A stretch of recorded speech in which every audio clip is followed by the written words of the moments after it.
بوڑھے باپ نے سبق سکھایا۔ ایک ضعیف العمر شخص جس کے 5 بیٹے تھے، جب وہ بوڑھا ہو گیا تو اس نے اپنی ساری دولت بیٹوں میں تقسیم کر دی۔ اس نے سوچا اب مجھے روپے پیسے کی ضرورت کیا ہے، بقیہ ایام اپنے کے ہاں گزار لوں گا۔ پہلے وہ اپنے بڑے بیٹے کے گھر گیا اور اس کے پاس رہنے لگا۔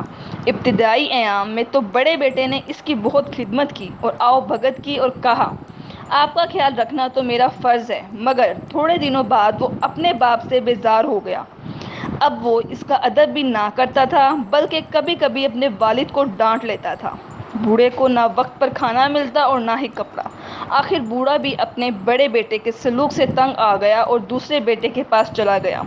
وہاں بھی ابتدائی ایام اچھے گزرے، پھر منجلا بیٹا بھی بڑے کی طرح بیزار ہو گیا۔ اس کی بیوی تو اپنے سسر کے ساتھ بد زبانی بھی کرتی اور کہتی کہ ہم پہلے ہی مشکل سے گزر بسر کر رہے تھے، اب تم نے مجھے بھی آ کر پریشان کر دیا ہے۔ بیچارہ بوڑھا جلد ہی وہاں سے بھی اکتا گیا، پھر منجلے بیٹے کے پاس گیا، مگر اس کے سلوک سے بھی پریشان ہو کر سب سے چھوٹے اور لاڈلے بیٹے کے پاس جا پہنچا اور وہاں بھی تنگ ہو کر نکلا۔ بیچارے کو کہیں چین نہ ملا۔ سارے بیٹے اپنے والد کو ساتھ رکھنے سے بچنا چاہتے تھے۔ کوئی کہتا میرے اتنے بچے ہیں، تم کو کیسے رکھ سکتا ہوں؟ کوئی کہتا میرا گھر چھوٹا ہے تو کوئی کہتا کہ میں خود بہت غریب ہوں۔ والد 5 بیٹوں کی خوشامد کرتا۔ اس نے رو رو کر کہا کہ میں تمہارا باپ ہوں، میرے بڑھاپے اور کمزوری پہ ترس کھاؤ، مگر کوئی پرواہ نہ کرتا۔ ایک مرتبہ 5 بیٹے اکٹھے ہوئے اور سب نے مل کر فیصلہ کر لیا کہ والد کو کسی اسکول بھیج دیا جائے۔ وہ روزانہ صبح کو جائیں اور شام کو آئیں، تھوڑی روٹی اسے دے دی جائے۔ والد نے سنا تو بڑی عاجزی کے ساتھ بیٹوں سے کہنے لگا مجھے پڑھانا تو آتا نہیں، میں بوڑھا ہوں، میری آنکھیں کمزور ہو گئی ہیں، مجھے اچھی طرح دکھائی بھی نہیں دیتا، اب میں اسکول جا کر کیا کروں گا؟ مجھے کہیں رہنے کو تھوڑی سی جگہ اور ایک ٹکڑا روٹی دے دیا کرو، میں پڑا رہوں گا۔ مگر ظالم بیٹوں نے والد کی ایک نہ سنی اور گاؤں سے دور ایک اسکول میں زبردستی بھیج دیا۔ والد روتا ہوا چلا جا رہا تھا کہ راستے میں ایک ضعیف العمر مگر امیر آدمی کا گھوڑا وہاں سے گزرا تو گھوڑے سے اتر کر پوچھا کہ کہاں جا رہے ہو؟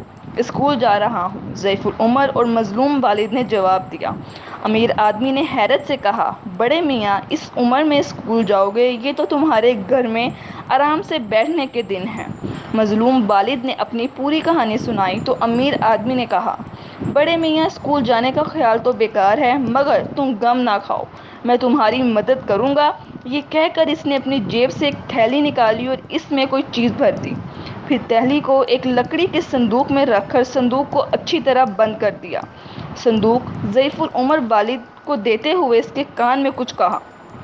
ضعیف العمر والد صندوق لے کر خوشی خوشی گاؤں میں واپس پہنچا۔ بیٹوں نے جو دیکھا کہ والد ایک صندوق بغل میں دبائے چلے آ رہے ہیں تو سمجھ گئے کہ اس میں ضرور کچھ دولت ہے۔ انہوں نے اپنے والد سے یہ نہ پوچھا کہ تم اسکول کیوں نہیں گئے، بلکہ سب خاطر تواضع میں لگ گئے، ہر ایک اسے اپنے گھر چلنے کو کہتا۔ پھر انہوں نے والد کو خوب کھانا کھلایا۔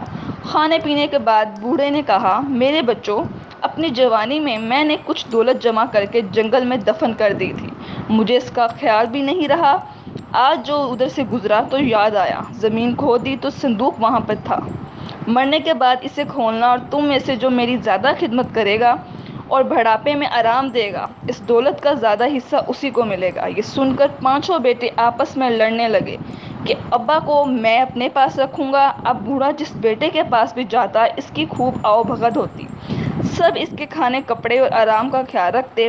اسی طرح بوڑھے کی زندگی مزے میں گزرنے لگی۔ بہت دنوں تک آرام سے زندگی گزارنے کے بعد بوڑھا مر گیا۔ 5 بیٹوں نے مل کر بڑے شان سے اس کو دفن کیا، شاندار فاتحہ کرائی، غریبوں کو خیرات دی، پھر سارے کاموں سے فارغ ہونے کے بعد صندوق کھولنے لگے۔ مگر صندوق کھولنے سے پہلے ہی 5 بھائیوں میں بحث و مباحثہ ہونے لگا۔ ہر ایک کہتا تھا میں نے ابا کی زیادہ خدمت کی ہے، اس لیے بڑا حصہ مجھے ملنا چاہیے۔ آخر میں یہ طے پایا کہ چاروں میں برابر تقسیم کر لیں گے۔ صندوق کھولا گیا تو اس میں بڑی خوبصورت ریشمی تھیلی نکلی جس کا منہ بند تھا، اس میں چھن چھن کی آواز آ رہی تھی۔ بڑی بے صبری سے تھیلی کھولی اور فرش پر خالی کرتی، مگر کیا دیکھتے ہیں کہ اس میں سے کانچ کے چھوٹے چھوٹے ٹکڑے گر کر فرش پر پھیل گئے۔ اس پر 5 بیٹوں کو بہت غصہ آیا اور وہ آپس میں ہی لڑنے لگے۔ گاؤں کے دوسرے لوگ یہ دیکھ کر خوب ہنسے اور ان نافرمان اولاد سے کہا دیکھ لی اپنے بوڑھے باپ کی عقل، اسے اسکول بھیج رہے تھے نا تم سب، مگر اس نے اسکول گئے بغیر کیسا مزیدار سبق سکھایا ہے۔